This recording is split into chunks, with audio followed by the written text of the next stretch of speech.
What if your baby was born like this? What would you do? Where would you go? In the United States, there are plenty of resources available to help you and your baby. Doctors would refer you to surgeons, dentists, and speech therapists. There are even support groups on social media for this birth difference, known as Cleft Lip and Palate.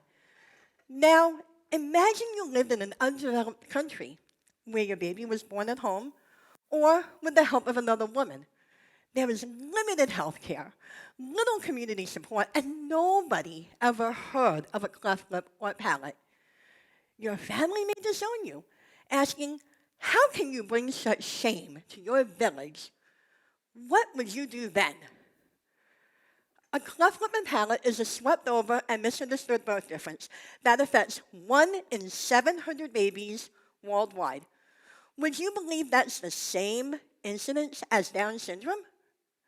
Yet, how many of you ever heard of cleft lip and palate? Before now, that is. Do you know anyone with a cleft? A cleft lip and palate happens when the lip or palate or both does not properly form before birth. This creates a gap from the upper lip into the nose and sometimes the palate.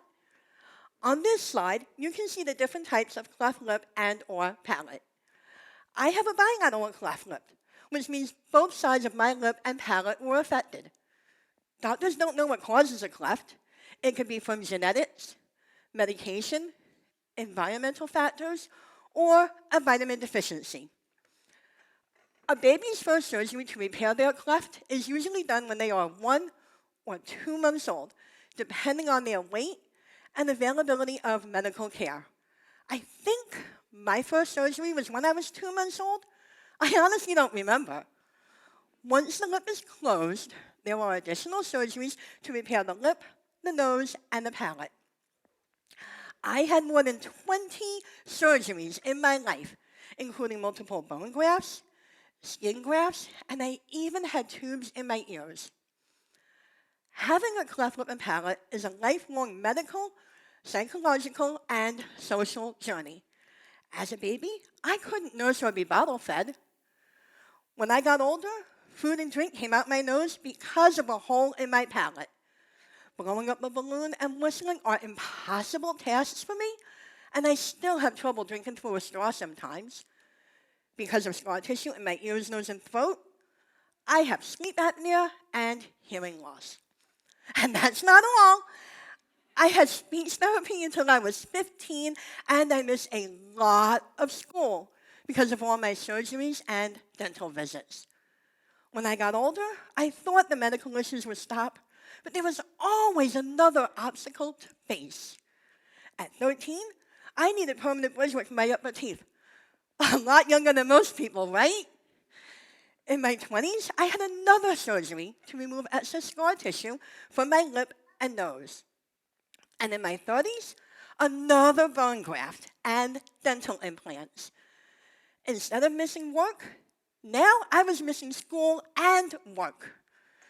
Because I missed so much school, teachers told me I would never amount to anything in life. I was even passed over for jobs because of my cleft lip. Well, today, I have a PhD and have worked for more than 10 years as an accounting professor. I own multiple... Thank you.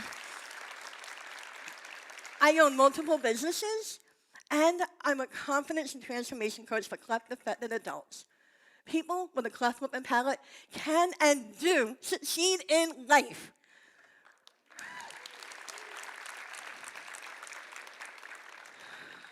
But life wasn't always positive for me. There were dark times as well. The worst part of having a cleft lip is the bullying. From kindergarten through high school, I was called names like Quasimodo, monkey face, and one day, when I went to school with bandages on my lip, I was even called Hitler. The kids said things to me like, your mother got kicked in the stomach while pregnant. Did you get kicked in the face by a horse? Your mother had sex with a monkey. Even the adults bullied me. I overheard the moms talking in the schoolyard one day. They said things like, her poor mother, having a daughter look like that? Or, glad she's not my daughter, I would have left her at the hospital. Glad I wasn't your daughter either. Public ignorance of cleft lip and palate leads to endless bullying, discrimination, and social isolation. In 2020, talk show host Wendy Williams made fun of actor Joaquin Phoenix and the cleft community by pretending to have a cleft lip. She almost called it a hair lip, a malicious and outdated term. Today, the word hair lip is socially unacceptable, like all other banned words. Despite Wendy Williams' outrageous actions, there was minimal backlash and public outrage. Why is that? People like me with a cleft lip and palate are still isolated at a time when humanity is committed to inclusion, acceptance, and diversity. Growing up, I didn't have many friends in school because of my social anxiety and how ashamed I felt about my appearance. My classmates couldn't understand me, so I was left out of the cool group of girls in high school. Boys wouldn't talk to me, so I didn't date until my 20s.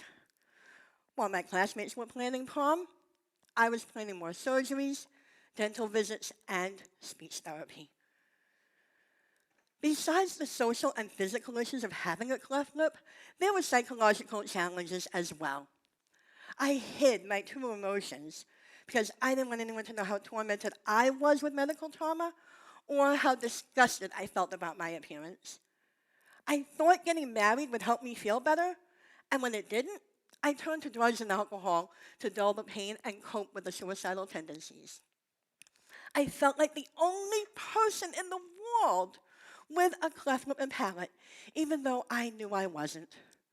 I hardly saw others with a cleft, and when I did, they didn't want to talk about their cleft either. For 47 years, I denied having a cleft lip and palate and refused to talk about it with anyone. I believed my mother when she said I was just like the other kids and had a normal childhood. I know now my childhood was anything but normal. If someone asked me about my lip, I'd say, I was born with it. If someone wondered about my surgeries, my response was, it's no big deal. I'm fine. I couldn't understand why people with a cleft lip and palate seemed so happy. Were they faking it to hide the pain? I was jealous of their self-acceptance and confidence, and that made me want to hide even more. In November 2017, my mother passed away.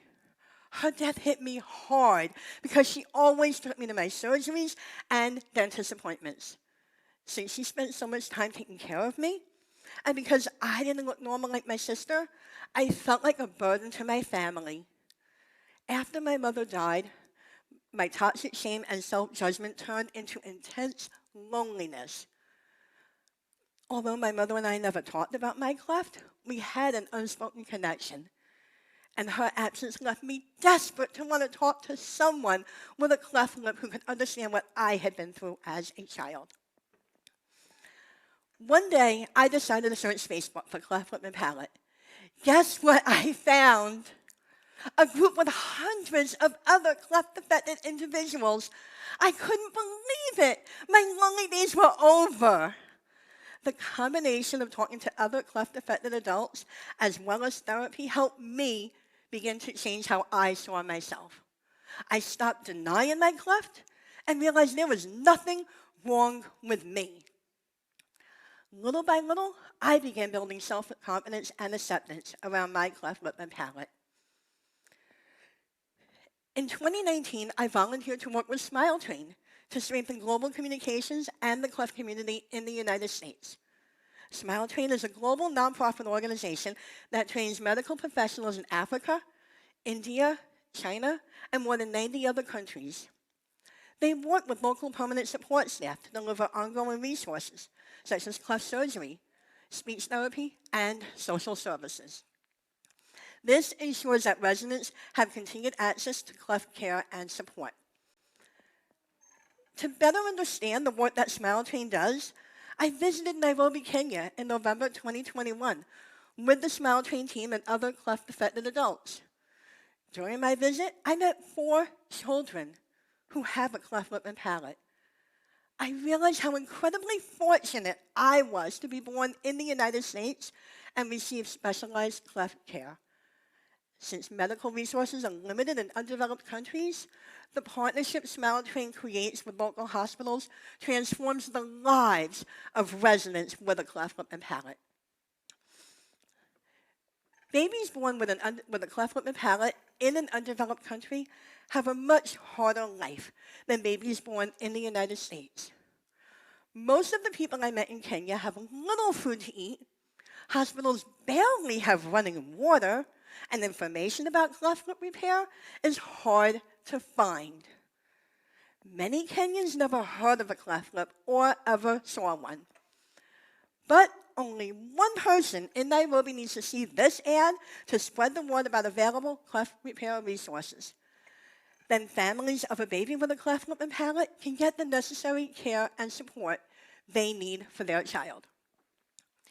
Educating society about cleft lip and palate means an improved quality of life for all cleft-affected individuals. In Kenya, I met Adrian, whose father had trouble accepting his son's appearance. That reminded me of how upset my father was when I was born and how he left my medical care up to my mother. While holding 1-month-old Marianne, I could not believe how similar her lip looked to mine when I was her age. Like me, Phyllis has a bilateral cleft lip and palate. The look of shame on her parents' faces when they spoke of Phyllis's birth told the whole story. The couple was shunned by their own family. I felt a very special bond when Phyllis's mother said, "I hope my daughter grows up to be as beautiful as you." 19-year-old Damaris had her first surgery when she was 16. I could not imagine waiting 16 years for my first surgery. While Damaris and I exchanged stories about growing up with a cleft lip and palate, I learned a valuable life lesson. A cleft lip and palate knows no geographical boundaries. Everyone with a cleft shares similar life experiences. My journey from being ashamed of my cleft to where I am today has not been easy. I spent nearly 10 years in therapy, processing painful memories and medical trauma. Along the way, I faced my demons and cried countless hours wondering why me. I still struggle with my anger over having a cleft lip, being bullied, and all my surgeries. And although my path to acceptance is not over yet, I am much happier having embraced my cleft lip and palate. I love being a role model and sharing my experiences growing up with a cleft with other people. I welcome the opportunity to reassure parents of a cleft-affected child. My greatest joy is helping cleft-affected adults gain confidence and self-acceptance. So if you have a cleft lip and palate or other birth difference, be gentle with yourself.